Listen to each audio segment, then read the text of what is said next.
সকল ভক্ত বন্ধুদের সাদর আহ্বান জানাই মা শারদা সেবাশ্রম ফেসবুক পেজে।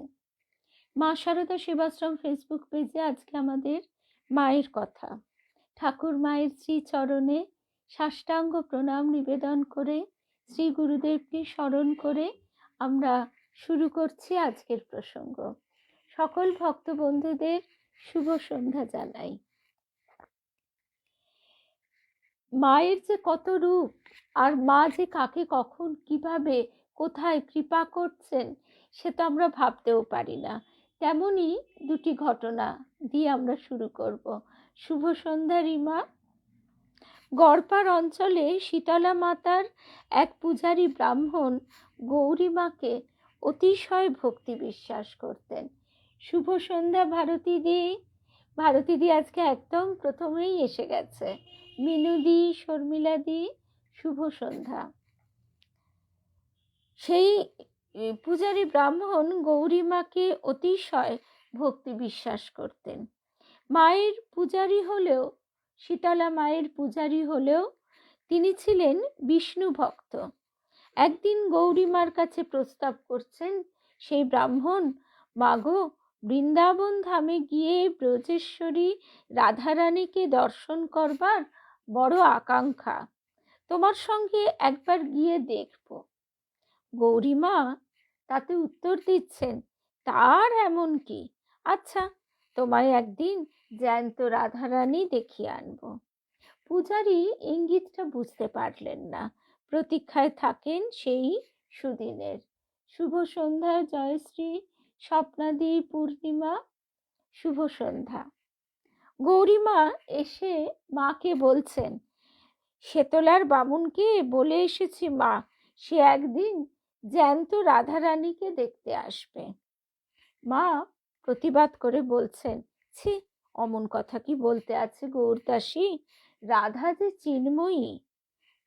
গৌরীমা ঈষৎ হেসে মায়ের চিবুকটি ধরে বলছেন, আর তুমি কে?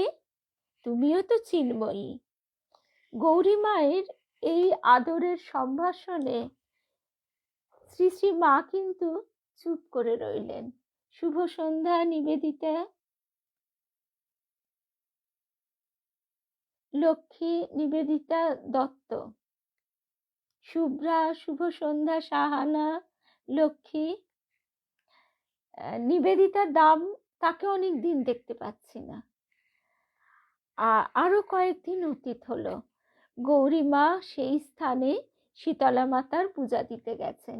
সেই পূজারী ব্রাহ্মণ তার শুভ সন্ধ্যা চিনে দিয়ে সেই গৌরীমা ব্রাহ্মণকে নিয়ে সেই দিনই, না সরি, আরো কয়েকদিন অতীত হলো, গৌরীমা শীতলা মাতার পূজা দিতে গেছেন। পূজারী তার পুরাতন প্রস্তাব উত্থাপন করলেন, হ্যাঁ গো মা, তুমি তো বলেছিলে আমায় রাধারানী দেখাবে। গৌরীমা ব্রাহ্মণকে নিয়ে সেই দিনই শ্রী শ্রী মায়ের কাছে গিয়ে উপস্থিত হলেন এবং মাকে দেখিয়ে বললেন, একে ভালো করে দেখো, স্বাভীষ্ট দেখতে পাবে। ইনি তো মানুষ।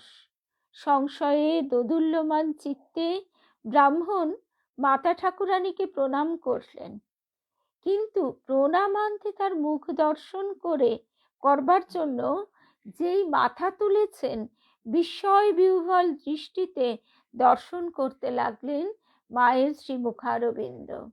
দর্শন আর শেষই হয় না।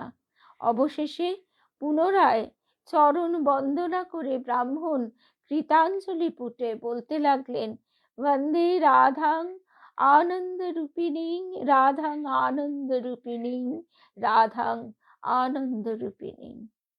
সেই থেকে সেই ব্রাহ্মণ মায়ের পরম ভক্ত হলেন। শুভ সন্ধ্যা রুদ্রাণী, শিপ্রা চক্রবর্তী, শিখা সিনহা, শুভ্রা রায়, শুভ সন্ধ্যা। প্রসিদ্ধ শিক্ষাবিদ গঙ্গাধর বন্দ্যোপাধ্যায়ের জ্যেষ্ঠ পুত্র কালীপদকে একদিন গৌরীমা বলছেন, চল কালী, আসল কালীর কাছে তোকে নিয়ে যাব।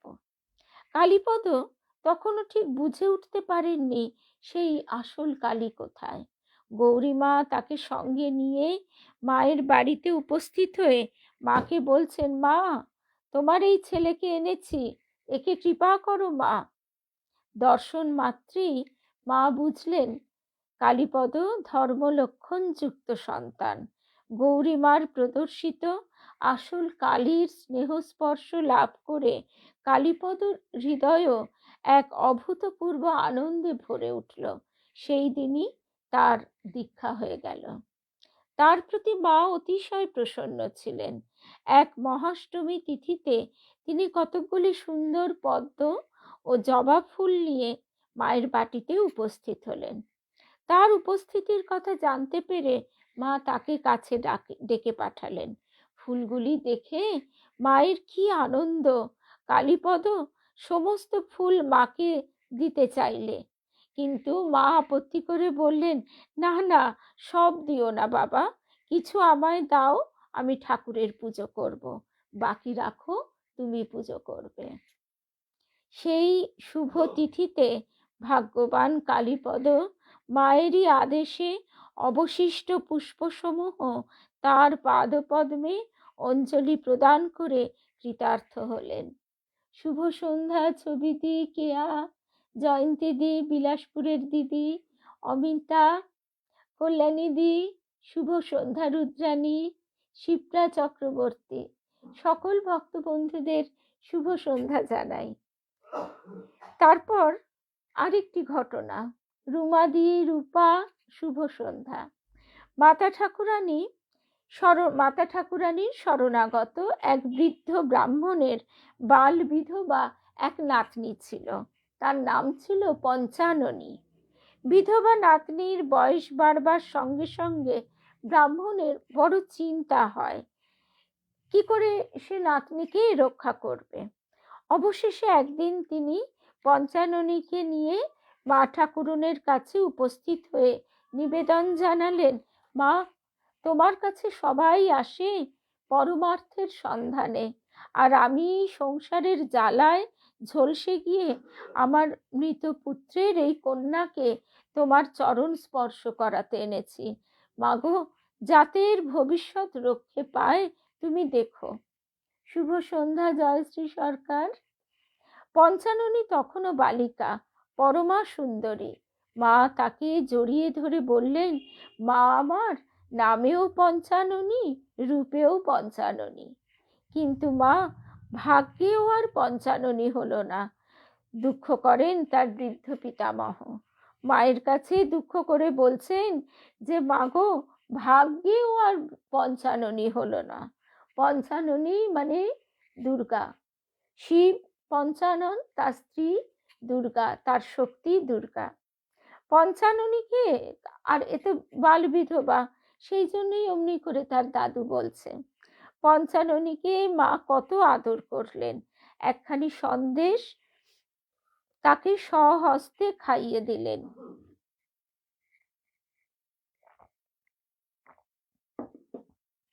শুভ সন্ধ্যা সঙ্গীতা। সন্দেশটি স্বহস্তে খাইয়ে দিলেন। বৃদ্ধ সন্তানকে সান্ত্বনার ছলে মা বললেন, বাবা, ভেবো না তুমি, দেখেই আমি বুঝেছি এ অসঙ্গা, কোনো ভয় নেই, অর্থাৎ এর কোনোদিনই পুরুষ সঙ্গ হবে না। এ অসঙ্গা, কোনো ভয় নেই, অল্পকাল সাধন ভজনেই এর অনেক উন্নতি হবে। বৃদ্ধ গদগদ কণ্ঠে বললেন, মা, এই কচি বয়স সারা জীবন ধর্ম রক্ষা করতে পারবে তো মা? শুভ সন্ধ্যা দুর্বা, সঙ্গীতা। বৃদ্ধ গদগদ কণ্ঠে বললেন, মা, এই কচি বয়স সারা জীবন ধর্ম রক্ষা করতে পারবে তো মা? তা পারবে, কিন্তু একে দিয়ে তোমার আরো দুঃখ আছে। এ যতদিন বেঁচে থাকবে, যার কাছে থাকবে, যার খাবে, তার কল্যাণ হবে। তবে মেয়ে যে অল্পায়ু, শিগগিরই তোমাদের কাঁদিয়ে না পালায়। যে ছেলেটি একে বিয়ে করেছিল, তার ভাগ্যে ছিল না বিদ্যা শক্তির সঙ্গে বাস করা। এই কথাটি বিশেষ অনুধাবনযোগ্য। মা বলছেন, যে ছেলেটি একে বিয়ে করেছিল তার ভাগ্যে ছিল না বিদ্যা শক্তির সঙ্গে বাস করা, দেবী অংশে এর জন্ম। অর্থাৎ এই যে সুভাব, সেই ভাবটি যাতে নষ্ট না হয়ে যায়, যাতে কুভাব গ্রাস না করে, তার থেকে তো অনেক ভালো হলো তার এই বৈধব্য যোগ। এবং তাকে বেশি দিন কষ্টও পেতে হলো না, সে তাড়াতাড়ি তার একটি জন্ম পূর্ণ করে চলে গেল। মাতা ঠাকুরানী পঞ্চাননীকে দীক্ষা দান করলেন। মায়ের নির্দিষ্ট পথ অনুসরণ করে সে আধ্যাত্মিক জীবনে উন্নতি লাভ করল, কিন্তু ভবিতব্যকে খণ্ডন করতে পারে। পঞ্চাননী দীর্ঘজীবিনী হলো না। আরেকটি ঘটনা, সত্যগুণের আর এক আধার সরজু। সে এক শিক্ষিত ও বিত্তশালী পরিবারের কন্যা। তার গর্ভধারিণীর আকাঙ্ক্ষা ছিল কন্যা আধুনিক আদর্শে শিক্ষিতা হয়ে স্বামী পুত্র নিয়ে সংসার ধর্ম করুক। শুভ সন্ধ্যা প্রসেনজিৎ পাল, তৃপ্তি, শুভ সন্ধ্যা। কিন্তু প্রাক্তন সংস্কার কন্যাকে প্রেরণা দিত ত্যাগ ও বৈরাগ্যের পথে। তার পিতা ছিলেন এক সন্ন্যাসিনীর শিষ্য। এই সূত্রে সেই সন্ন্যাসিনীর নিকট উপদেশ ও উৎসাহ লাভে তার ধর্মপিপাসা দিন দিন তীব্রতর হয়ে ওঠে। সরজু যেদিন প্রথম মাতা ঠাকুরানীর কাছে উপস্থিত হলো, মা তাকে সস্নেহে গ্রহণ করে বললেন, তুই আমার কাছে থাক। মাতা পিতা ও সমাজের বিরুদ্ধে গিয়ে সর্বস্ব ত্যাগ করে মায়ের চরণে পড়ে থাকবার মতো মনের জোর সরজুর ছিল না। মায়ের আশ্রয়ে তার থাকা হলো না বটে, কিন্তু তার মন পড়ে থাকতো মায়ের চরণ প্রান্তে। সুযোগ পেলেই সে ছুটে যেত মায়ের কাছে। আরো কিছুকাল এইভাবে কেটে গেল। একদিন সরজু আনন্দে আত্মহারা হয়ে এসে বলল, এক সন্ন্যাসীর কাছে তার দীক্ষা হয়েছে।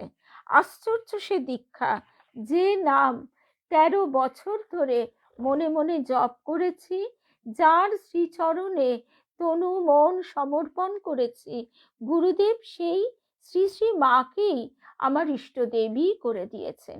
গুরুদেব বলেছেন, শ্রী শ্রী মা তাকে স্বপ্নে বলেছেন, সরজুকে আমার নাম দিও। অদ্ভুত ঘটনা একটি। প্রভূত ঐশ্বর্যের মোহ, পতির প্রীতিবন্ধন, পুত্র কন্যার স্নেহাকর্ষণ কিছুই সরজুর চিত্তকে সংসারমুখী করতে পারেনি।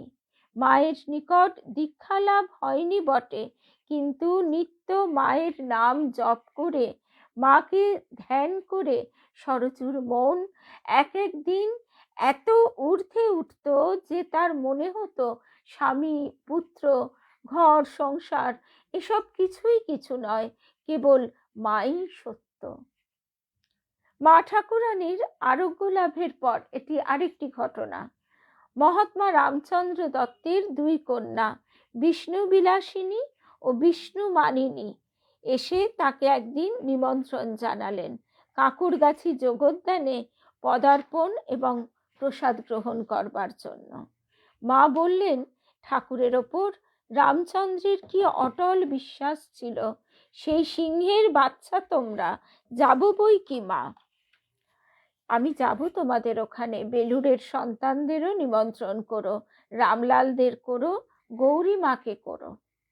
একবার জন্মাষ্টমী তিথিতে ঠাকুর শ্রীরামকৃষ্ণ কাকুরগাছি যোগোদ্যানে পদার্পণ করেছিলেন।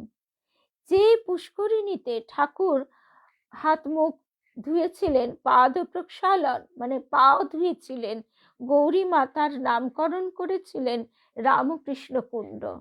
ঠাকুরকে নিয়ে মহোৎসব অনুষ্ঠিত হয়েছিল। আজ অবধি প্রতি বছর সেই উৎসব প্রতিপালিত হচ্ছে।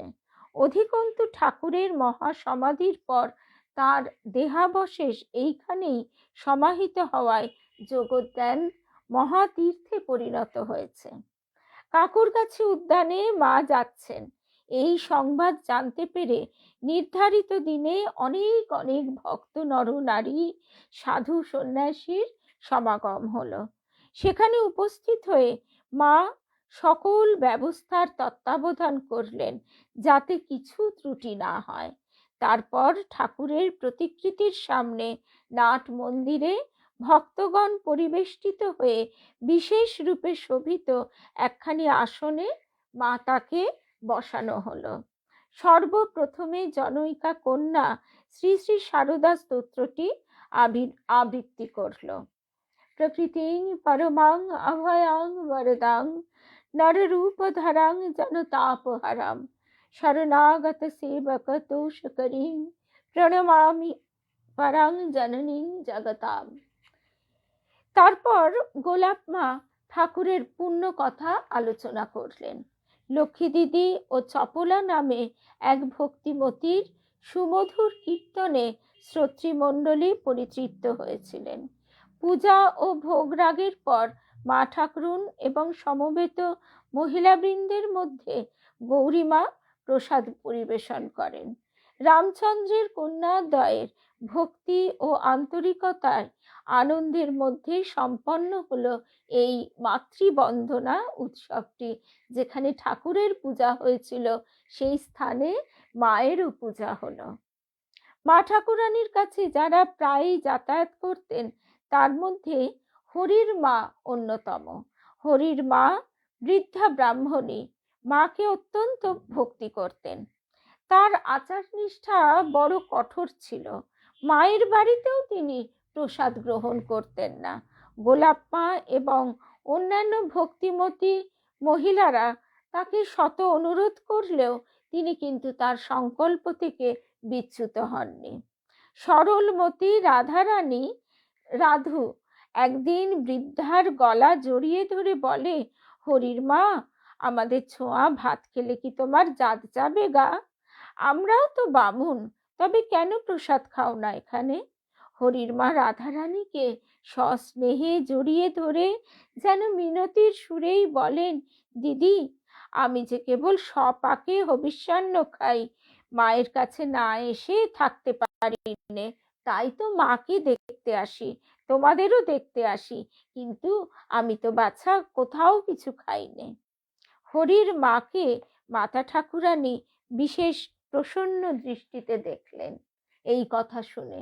অর্থাৎ এই যে নিষ্ঠা, মা কিন্তু ওই যে ঠাকুরের যে কথা, কারোর ভাব ভঙ্গ করতে নেই, ঠিক মাও তার এই যে নিষ্ঠাটিকে কতটা সম্মান দিয়ে রাধারানীর এই আবদারের উত্তরে হরির মায়ের যে উত্তরটি তাকে যেন নীরব সমর্থন করলেন।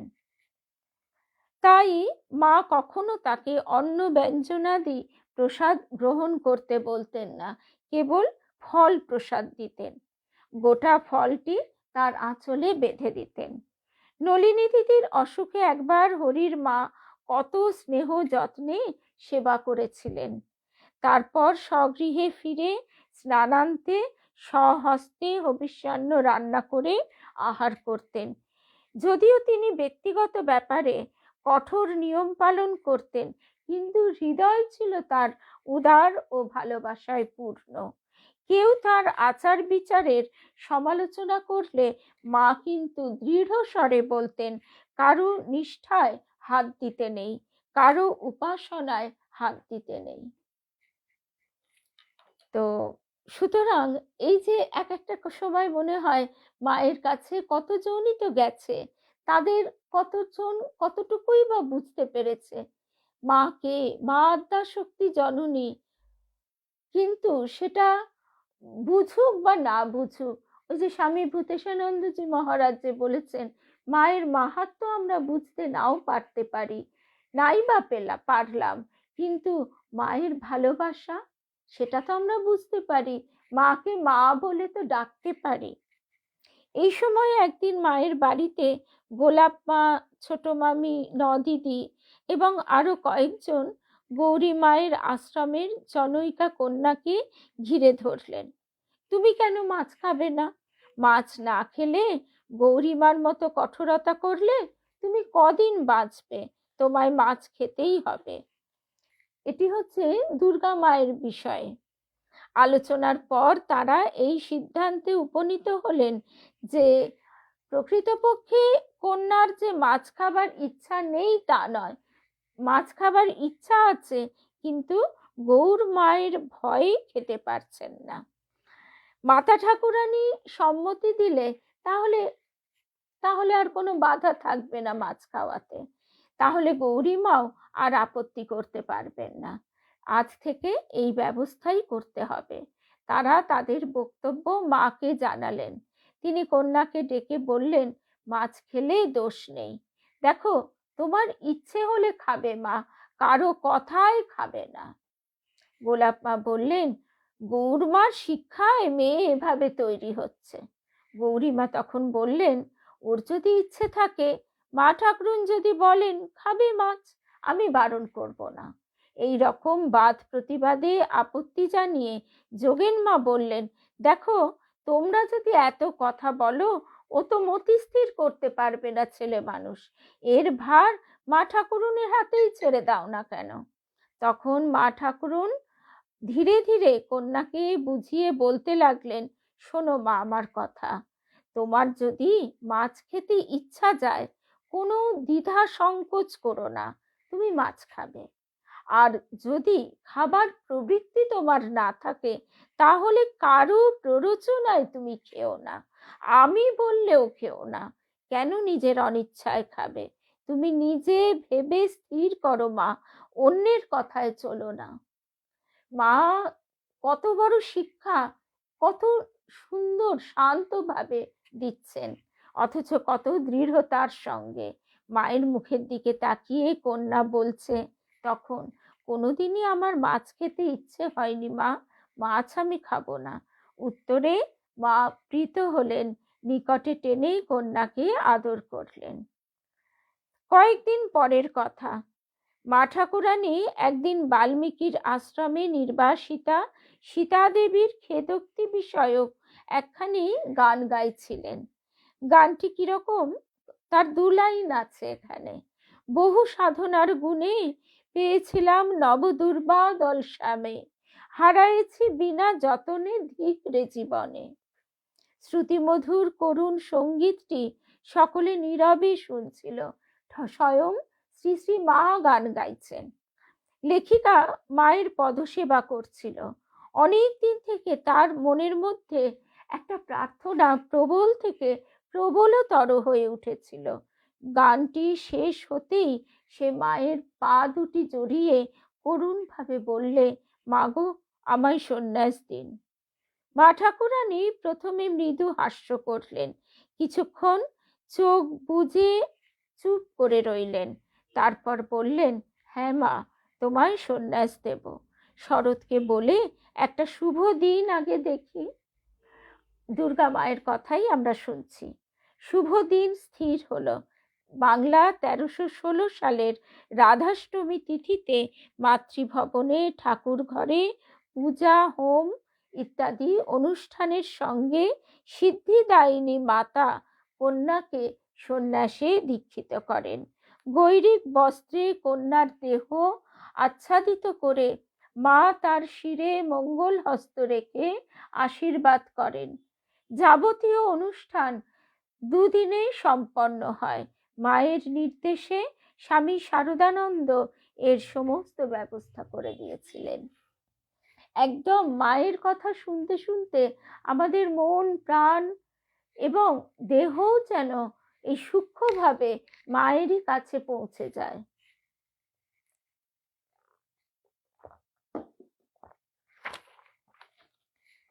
এরপর আমরা আসি একেবারে আমাদের শেষ প্রসঙ্গে আজকের।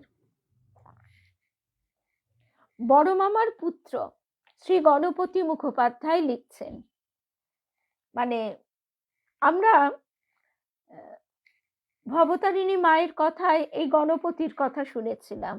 বড় মামা মানে মায়ের বড় ভাই, সেই গণপতি মুখোপাধ্যায় তিনি লিখছেন, আমার গর্ভধারিণীর মুখে শুনেছি তিনি এবং আমার বড় মা এবং আমাদের পরিবারের সকলেরই গৌরীমার ওপর অতিশয় ভক্তি বিশ্বাস ছিল। আমাদের পিসিমাও গৌরীমার কথা মানতেন। পিসিমা মানে অবশ্যই শ্রীশ্রীমা। গৌরীমা একদিন আমার মাকে বলেন, আমাদের মা ঠাকুরুনকে তুমি ঠাকুরঝি মনে করোনি, তিনি সাক্ষাৎ মা সীতা ভগবতী। তার কৃপা হলে তোমার ইহকাল পরকালের কল্যাণ হবে। মা ঠাকুরুনের কাছে তুমি দীক্ষা নাও, তার সেবা যত্ন করো। মাকে রান্না ভাড়ার নিয়ে ব্যতিব্যস্ত হতে যাতে না হয়, তুমি এসবের ভার নাও, এতেই তোমার ছেলেপুলের কল্যাণ হবে।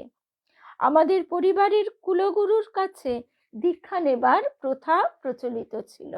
এই কারণে পিসিমা নিজের বংশে কাউকেও দীক্ষা দিতেন না, কিন্তু গৌরীমার কথায় পিসিমা আমার মাকে দীক্ষা দিলেন।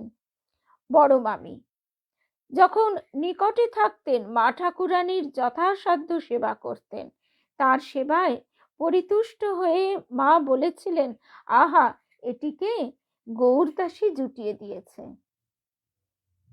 হ্যাঁ, দুর্গা মায়ের দীক্ষা সন্ন্যাস সবই মায়ের কাছে হয়েছিল।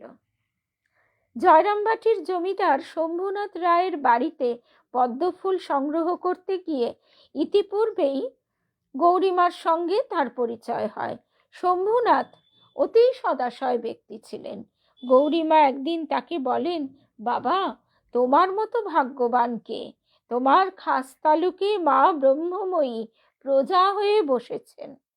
গৌরীমার মুখে ঠাকুর এবং মাতা ঠাকুরানীর মহিমা শ্রবণ করে তিনি মুগ্ধ হন এবং গৌরীমা তাকে মায়ের কাছে নিয়ে যান। তদবধি শম্ভুনাথ মায়ের পরম ভক্ত। এইবার গৌরীমার আমন্ত্রণে একদিন তিনি মায়ের বাড়িতে এসে প্রসাদ গ্রহণ করেন। স্বামী শারদানন্দ জনৈক ব্রহ্মচারী সেবককে কিছুদিন মায়ের সান্নিধ্যে থাকবার জন্য পাঠিয়ে দিয়েছিলেন মা ঠাকুরনের। প্রথম দিনই মা তাকে প্রশ্ন করেন, তুমি এ পথে কেন এসেছো বাবা? মায়ের প্রশ্নের তাৎপর্য সম্যক উপলব্ধি করতে না পেরে সেবক বললেন, মা বাবাকেও বেঁচে নেই, সংসারে ভাই বৌদিদের তাবে খাটতে হয়, হাট বাজার, ডাক্তার, ওষুধ, এই নিয়ে প্রাণটা হাঁপিয়ে উঠেছিল। এসব আর ভালো লাগে না মা, তাই সাধু হয়েছি। এখন আপনার আশ্রয়ে দিব্যি শান্তিতে আছি। তাহলে কাজের ভয়ে সাধু হতে এসেছো তুমি? এই বলে মা হাসতে লাগলেন। আসলে এর সরলতা এতটাই যে সে তার ভেতরে যে সোনা চাপা আছে সেটা তো জানে না, না হলে কি আর মায়ের কৃপা হয় এমনি করে? সে সরলভাবে তার মনের উপরিভাগে যা ভাসছে সেটাই সে বলে দিয়েছে। কয়েকদিন পরে একদিন সেবকটি খেতে বসেছেন। পরিবেশন করছিল রাধারানী। বারবার সে রাধুকে এটা আনো ওটা আনো বলে ব্যতিব্যস্ত করে তুলছে। সবশেষে একটু মিষ্টি চাইলে রাধারানী একটু গুড় এনে দিল, কিন্তু তাতে আবার কয়েকটা পিঁপড়ে ছিল। তাতে সে ওই সেবক খুব বিরক্তির সঙ্গে বললেন, দেখে দিতে পারোনি? পিঁপড়ে শুদ্ধ গুড় খাবো কি করে? কোনো শিক্ষা হয়নি তোমার। মা ঠাকুরানী তখন মানুষের মনের এটাই অদ্ভুত যে সে সাধু হতে এসেছে, তার সেভাবে কোনো বোধ বুদ্ধি প্রস্ফুটিত হয়নি, অথচ সে মায়ের সান্নিধ্যে মায়ের কৃপা পাচ্ছেও বটে। আবার রাধারানী, যাকে আজকে আমরা যোগমায়া বলে প্রণাম করি, অনুভব করবার বোঝবার চেষ্টা করি, তাকে আবার এরকম ভাবে কথা বলছে। মা ঠাকুরানী কাছেই বসেছিলেন, বললেন, বাবা, তুমি সাধু হতে এসেছো, পিঁপড়ে কটা তুমিও তো বেছে নিতে পারতে। সাধু হতে হলে জিভের সংযম চাই। সেবক নিজের ত্রুটি বুঝতে পেরে অধোবদনে রইলেন এবং মায়ের কাছে ক্ষমা প্রার্থনা করলেন। তারপরে পরবর্তীকালে মা একেও কৃপা করেন। তো আজকে আমরা এই অবধি শুনলাম, আর আবার তাহলে দেখা হবে আগামীকাল সকালে। আগামীকাল একাদশী পুণ্যতিথি, সুতরাং সকালে আবার আমরা বেদান্ত দর্শন ফেসবুক পেজে সমবেত হব। আমরা শুনবো গীতা অনুধ্যান। জয় রাম কৃষ্ণ।